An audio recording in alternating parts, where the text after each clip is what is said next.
Hello and good evening and welcome to the Dr. TOOMER Talks Show and happy holidays to everyone. This is the final show for the year. The next one will be January 7th, 2024. Oh, sorry, 2025. Oh gosh, I'm already getting my years mixed up. So, well, thank you for joining. As most of I get a lot of questions and I've been getting questions all along. And so I thought, well, rather than trying to pick a topic, I'll just go ahead and talk about a few things that have come up and also let you ask your questions because it just seems that that makes more sense for you to guide where we go. But I did want to start with one question I did receive about why is it that, again, it was a menopause question. So it's like, why is it that during menopause, we get weight gain around the middle? And actually, and I call it menopause because both men and women experience the same thing for the same reason. In that, for men, a drop in testosterone, for women, a drop in estrogen. Both leave cortisol unopposed, and it is the cortisol that causes the issue. Cortisol, in and of itself, drives us towards insulin resistance. And if you're insulin resistant, it drives you towards prediabetes. If you're pre-diabetic, it pushes you towards diabetes. And if you're already diabetic, it makes it worse. And the reason that happens is that when we have a lot of blood sugar floating around our system and we have a lot of insulin floating around our system, that combination leads to fat production, particularly around the middle. So that is why we get weight gain through the middle during menopause and menopause, as we say. So, hello, Marcia. Thank you for coming. It's good to see you too. So, if you're here, just tell me where you're listening from. And I think, Marcia, you told me you're from I want to say Barbados. My memory's not the greatest, so I hope I'm right. And if you're watching later, you can just put in hashtag replay and then also let me know where you're listening from. So, if there are any questions, you can put them in the comments and I will see them and I'll answer them from there. Otherwise, what I'll do is just go with the questions that I've gotten in emails and messages. Hold on just a moment. Um, I thought I had it pulled up, but my phone went down. Hold on. Okay, so I answered the question about menopause. Um, yeah, that was right. Okay, Barbados. Um, Answer menopause. Oh, okay. So the other question was, what is insulin resistance? Okay. So what insulin resistance is when our body, when we eat carbohydrates get broken down into glucose. Glucose requires insulin to get inside the cells. And it is actually that glucose going inside the cells, particularly in the brain, that tells so the brain gets a message that you've eaten. The brain gets the message that it needs to control all the rest of the things that happen in the body. And so when the brain gets glucose in its cells, it tells us to stop eating. It tells us that we've had enough nutrients. It tells us that it really just regulates all sorts of things, including our moods and our digestion, our gut motility, and lots of other things. And so, um, so when we have insulin resistance, what that means is that the cells are resistant to insulin, and meaning that the key that insulin is a key and it goes to our cells and it opens up the cells to allow the glucose in so that the cell gets the message. When we have insulin resistance, the key doesn't work. And either because there's not enough keyholes or because the keyhole is rusty and it can't open up the cell. So when insulin With insulin resistance, so what happens is our body's not getting the message that there's enough glucose in the cell because there isn't, because it's not getting in. And so it tells the body, produce more insulin. And so the body produces more insulin and it's still not working. And it starts this vicious cycle of high insulin. And then, of course, the blood sugar is not getting going where it's supposed to. So it's floating around as well. And so that combination is why insulin resistance leads to fat production because, like our body, whenever our body has too much of anything and it doesn't know what to do with it, it stores it as fat. And so insulin resistance is that. And often the reason we have insulin resistance is usually genetics. Stress can cause insulin resistance. Menopause can cause insulin resistance. What I call menopause can also cause insulin resistance. And and but the way we and it's often not detectable. A lot of people are walking around with insulin resistance and they just simply don't know it. It is a metabolic condition that is rarely tested for except during pregnancy. We do test for diabetes in pregnancy, but even then, if you have insulin resistance, it may not reach the level that a doctor will say you have an issue, mainly because our body does not read textbooks. So it doesn't know what the lab is supposed to be.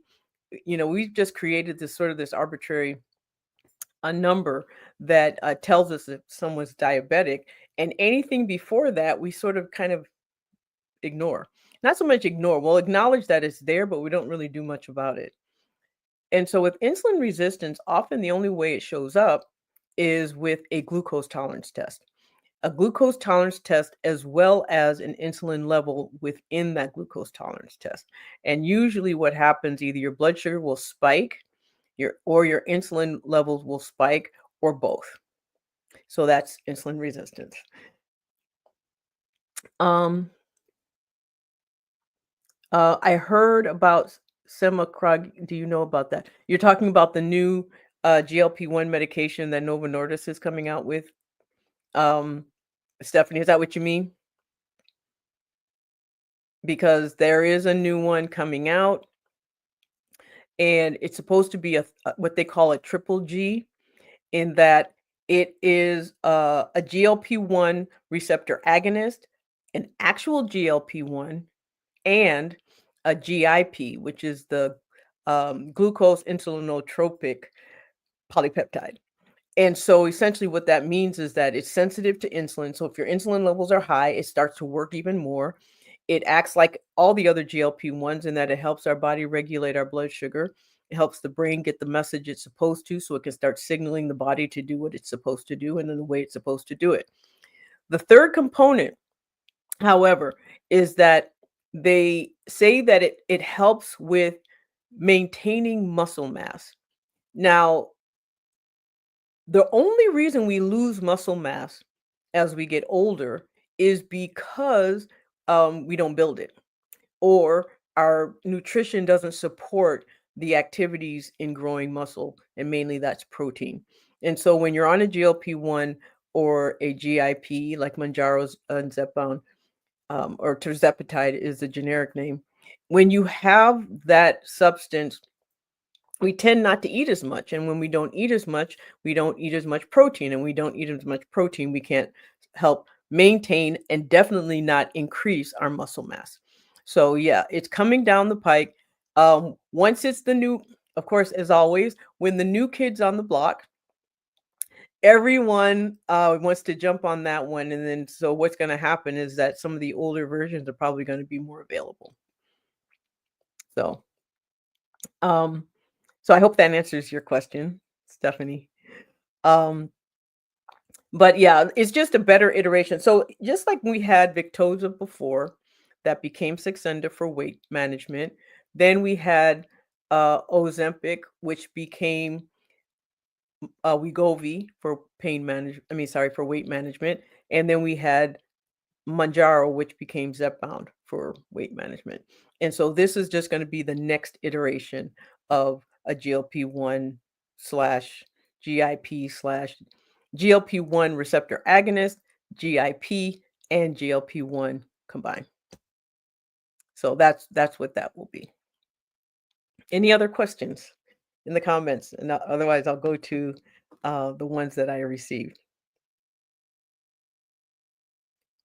Okay. So the other one is it's when are compounds safe? That was the question. Um, are compounds safe? Now, I'm gonna answer this. Some med spas offer it and should I buy it? No. And the reason is it has not been released. So whatever they're producing, they're guessing. The medication does not exist yet.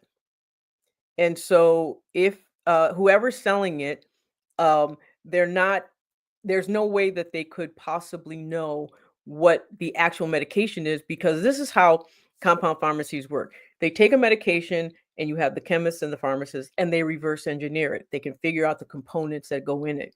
Anyone who's doing that now is basically coming up with a medication that has not gone through the FDA, the rigors of the FDA approval yet. And so I usually draw the line on those medications. Actually I was just gonna about to talk about compounds. Now, those are compound medications. I in general do not like compound medications. And the reason is it's so easy to get them wrong.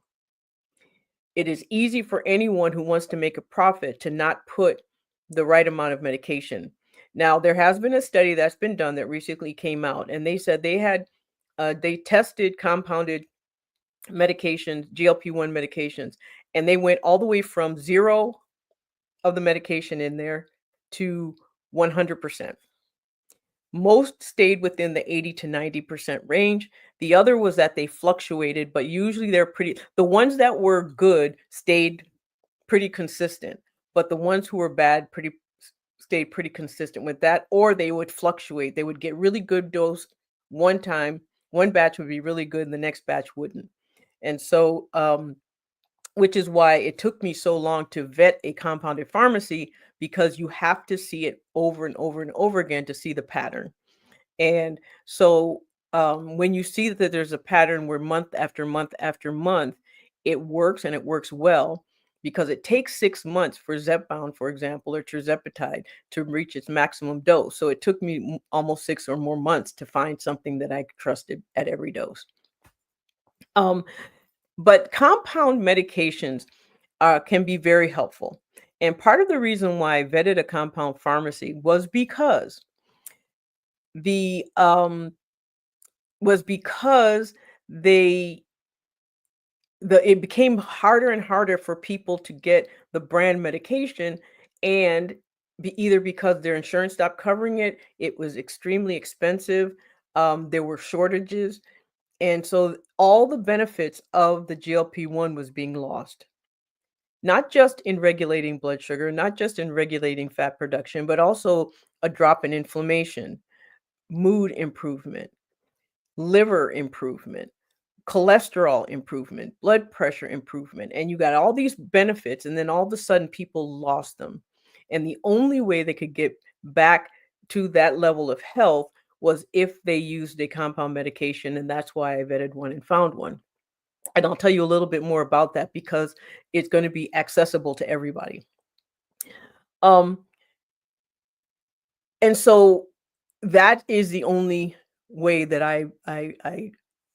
so anytime I hear of compounded medications for anything that hasn't even come out yet, I know there's no way of trusting it because there's no way of comparing it to the actual brand.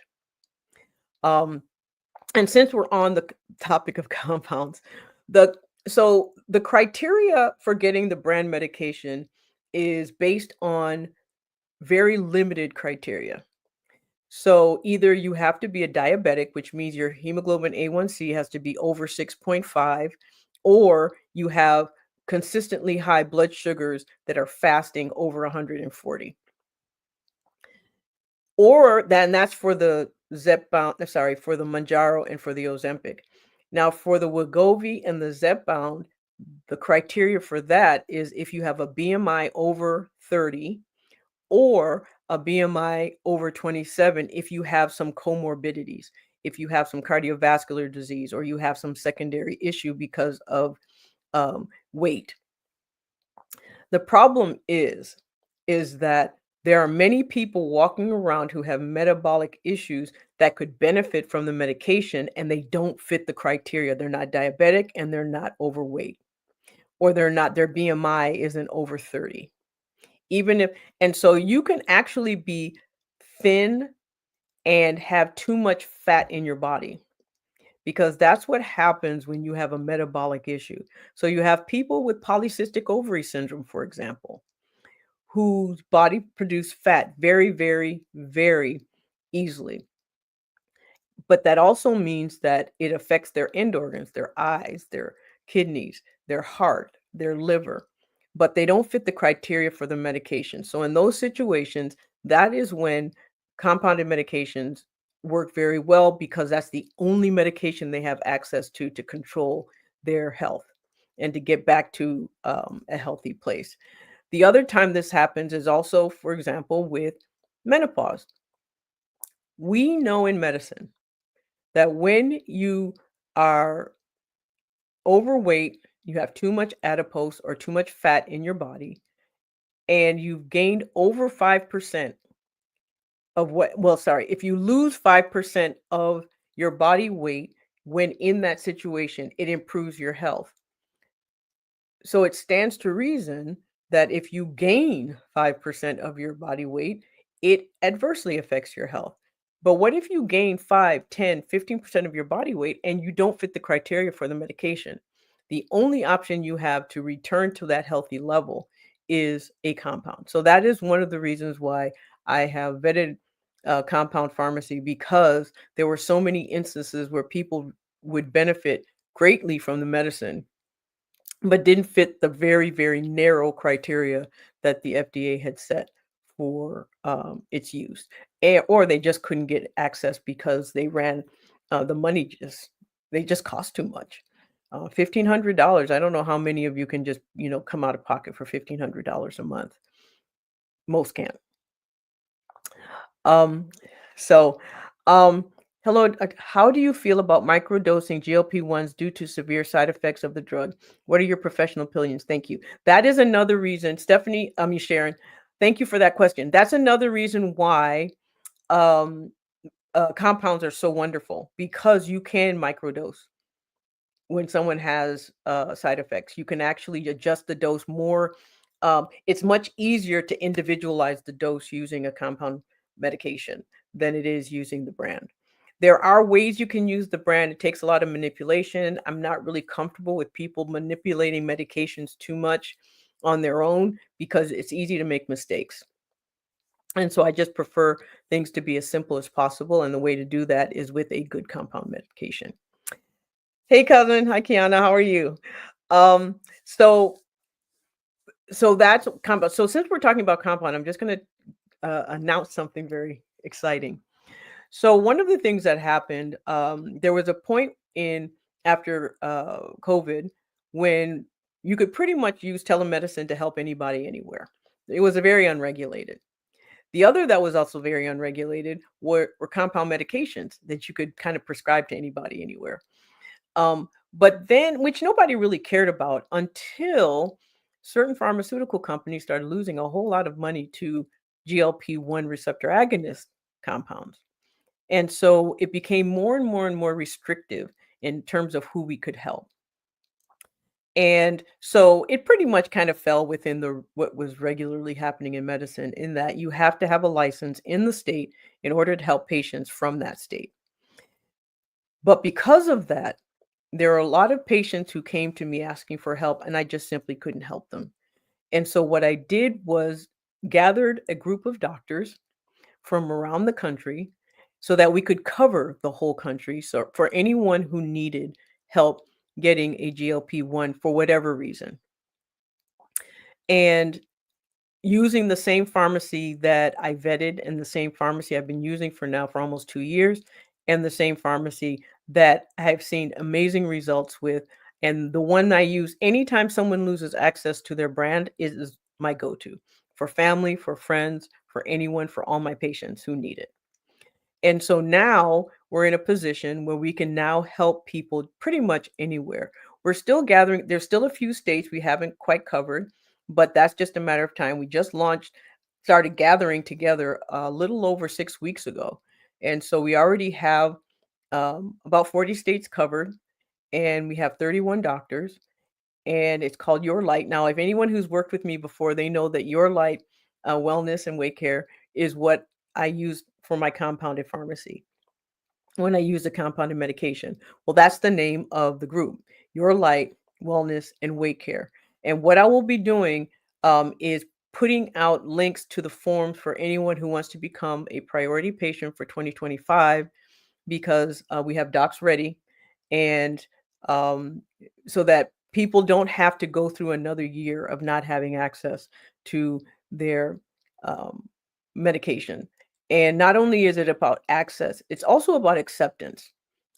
Um, when you keep the criteria so rigid that it excludes people who have metabolic issues but do not fit a certain criteria, often what happens is those people get more ill, and they have to wait until they're more ill to get treated. And personally, I just don't think that's fair.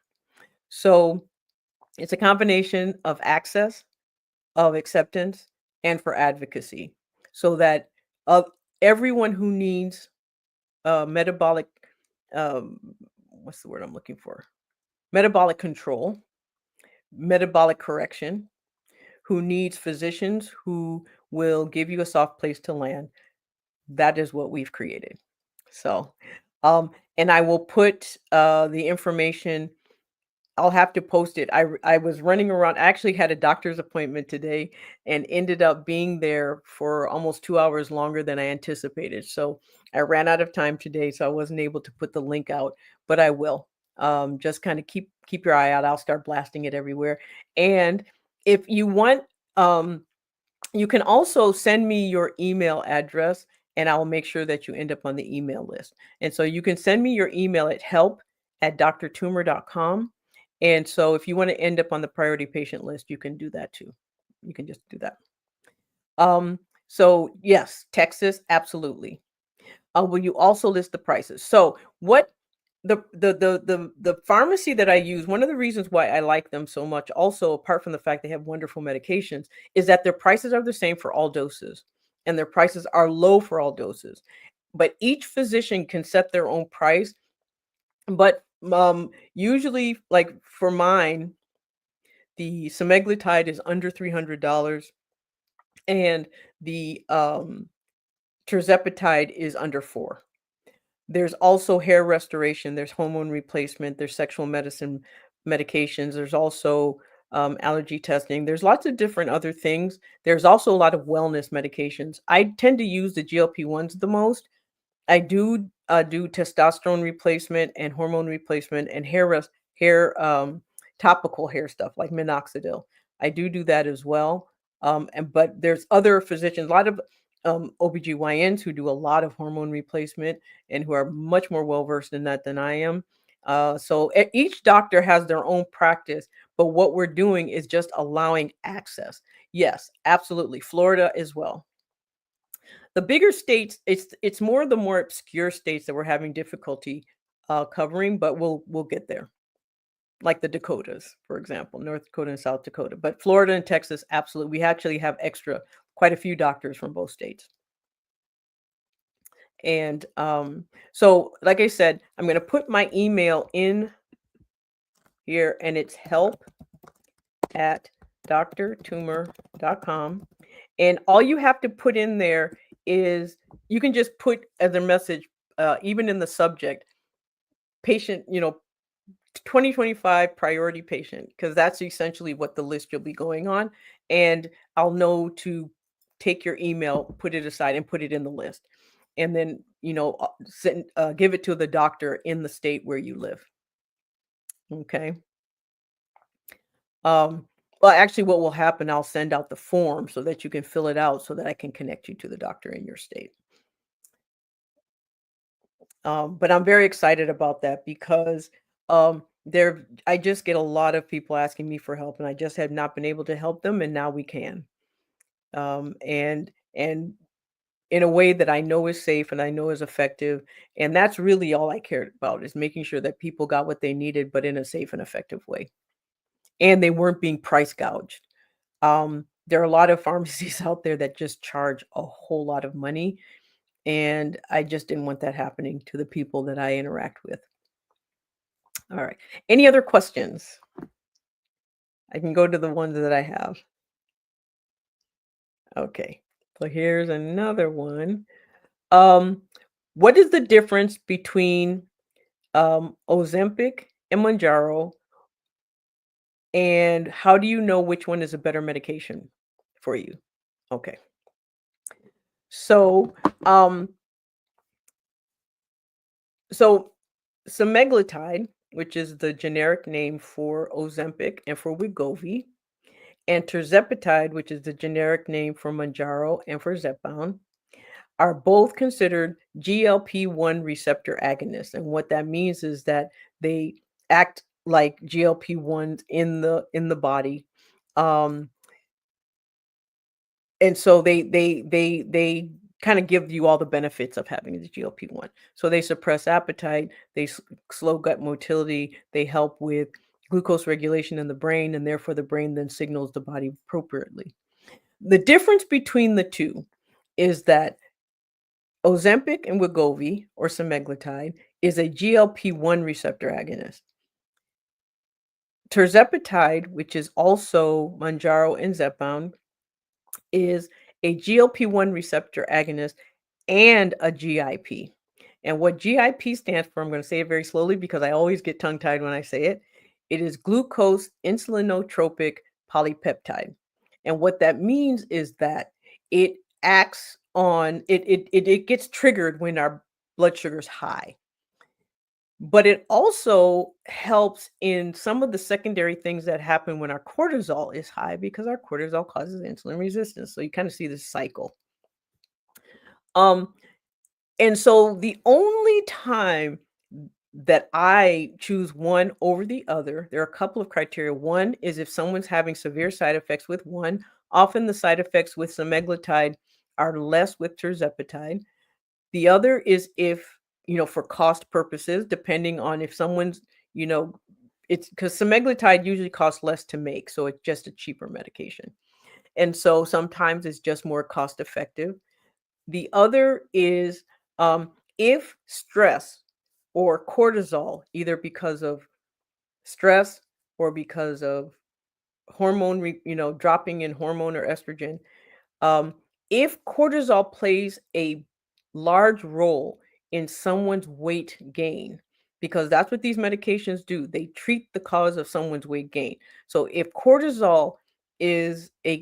I get the impression that cortisol is part of a strong component in that, then I would choose tirzepatide or Mounjaro Zepbound over the other.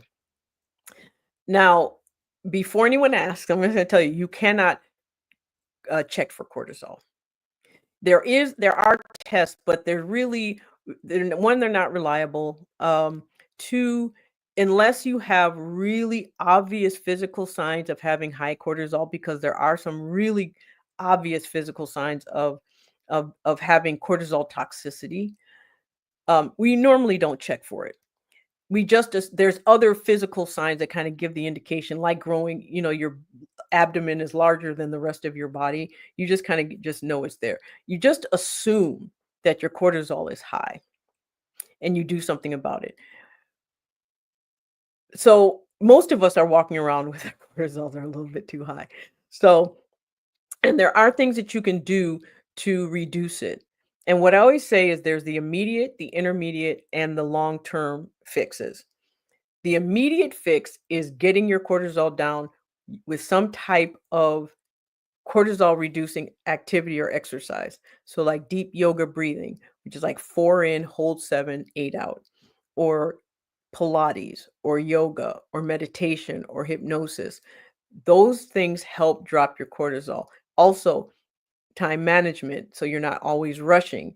Um, Muscle work rather than cardiovascular work. Cardiovascular exercise, particularly if it's outside of the your fitness level will make your cortisol go up.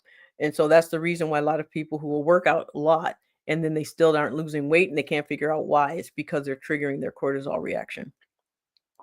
And so that's the immediate. The intermediate is to then start working on not letting things trigger cortisol production.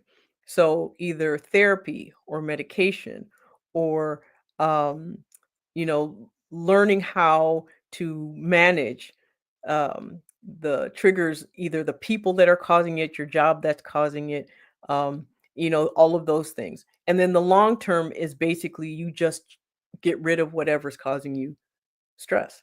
So if you're in a job that's causing you a lot of stress, you start looking for a new one. If you're in a relationship that's causing you a whole lot of stress, you find you a new one. Like I said, sometimes the weight you have to lose isn't on your body, it's on somebody else's. So anyway, so that's my cortisol spiel. So Marcia says, I know I'm not eligible for any of your services, but I who your information because you are usually so thorough. Aw, thanks. Thanks for all your valued service and information, Dr. Toomer. Thank you for coming and thank you for listening. And the thing is, um, now, just so you know, I do have a what I call my strategy and plan option. And what my strategy and plan is that I essentially do the assessment and then I give you a strategy and plan. I may not be able to implement that plan, but at least you have it so you know what to do next. And what I use is a biopsychosocial approach. So I look at the biology and what the biological things you need to do in order to correct what needs to be corrected, any psychological shifts that need to happen in order to correct whatever needs to be corrected, and then whatever social issues that are impacting you and how to adjust for those as well. So I do have that. Um, oh, thanks. I said this was just a correction. Hello, doctor. Good to see you. It's good to see you too. Um, so are there any other questions? Because those were the main questions that I was being asked. I get a lot of questions about cortisol. I get a lot of questions about hormone replacement. Um, I get a lot of questions about the GLP-1s because I guess I've been using GLP-1s for weight management for about 15 years now. And um, and so, the longer you use something, the more experience you have, obviously, the more knowledge you have. But there are a lot of nuances that, I've discovered over the years. And hopefully I can help you with those. So, any other questions? Because it's about 30 minutes. I'll try to keep this a little bit shorter because it is our last one of the year and we are going into 2025. So the next one will be January 7th. And so just to remember, Your Light Wellness and Weight Care Centers is taking patient information. And so if you want to be a priority patient for 2025 or even now, because there's some docs who are taking patients right now, write to me, help@drtoomer.com so that I can have your email so that I can send you the form and get you on the list and then connect you to the doctors that's in your state. And also when I send out the email, you'll know every state that has doctors in it. If there's any that are gaps, we're filling those gaps as quickly as we can. It's really only been 6 weeks, so we've done pretty well for it being only 6 weeks. So within the next few months, I anticipate that we'll have the whole country covered. Um, are GLP-1s for lifetime meds or for short-term use? They are designed to be used lifelong. And the reason is they are treating a metabolic issue. That metabolic issue, more often than not, is a genetically caused issue. Your genetics don't often change. They can worsen, but they rarely improve. So there are things that you can do to try and offset the use of the medicine. So often what happens is, and I say this often, weight is just a symptom. It's one of the side effects. Weight loss is one of the side effects of the medication. Weight gain and weight loss are just simply symptoms of something else. And those medications are treating that something else. And so it really depends on whether your body resets once you get to a certain level, or you have something else that takes the place or some of the heavy lifting of the medicine. So muscle work.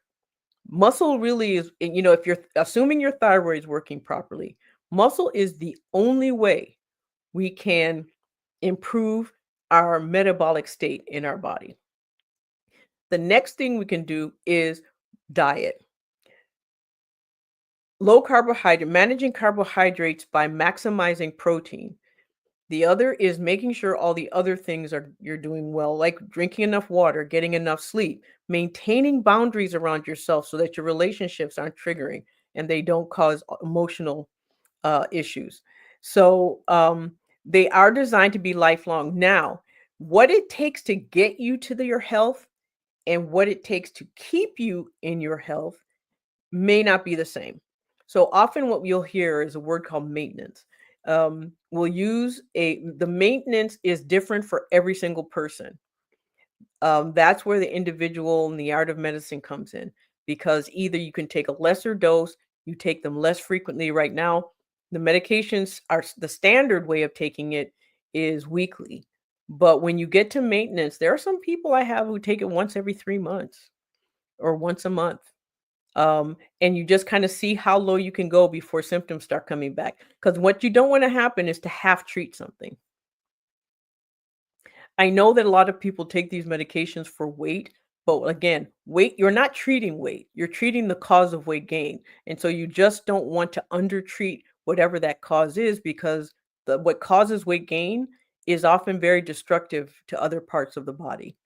And so you want to make sure that those things stay controlled. What if your thyroid isn't working?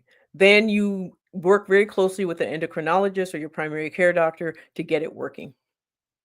But I can tell you, if you ignore thyroid issues, your metabolism is going to be shot.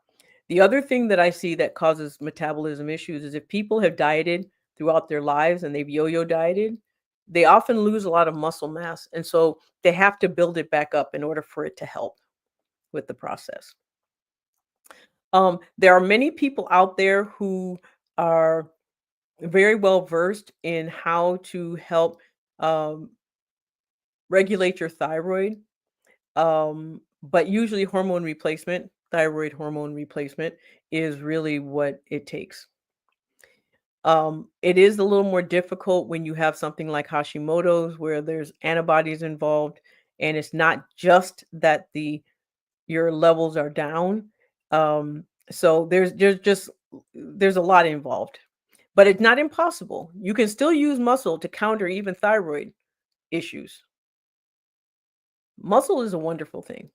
And the other thing about muscle is that it does help you with independence later. The biggest reason that people are dependent on other people for their daily activities of living is because they don't have the strength or the mobility to do what's necessary.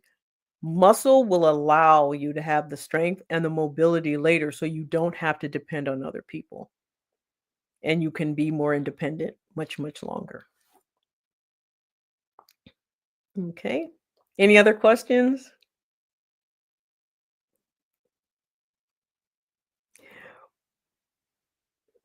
Well, if there are no other questions, you can write to me on my email, help@drtumor.com, if you think of something later, or you can write it in the comments in the video. I tend to see the YouTube comments the most quickly.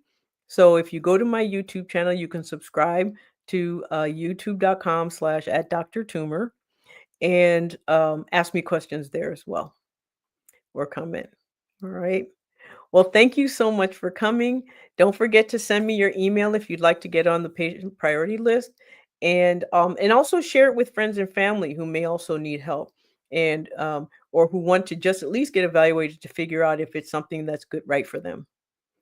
All right. Well, good night, everyone, and thank you for coming. And happy holidays, happy New Year, and I'll see you on January 7th, in our next show. Good night.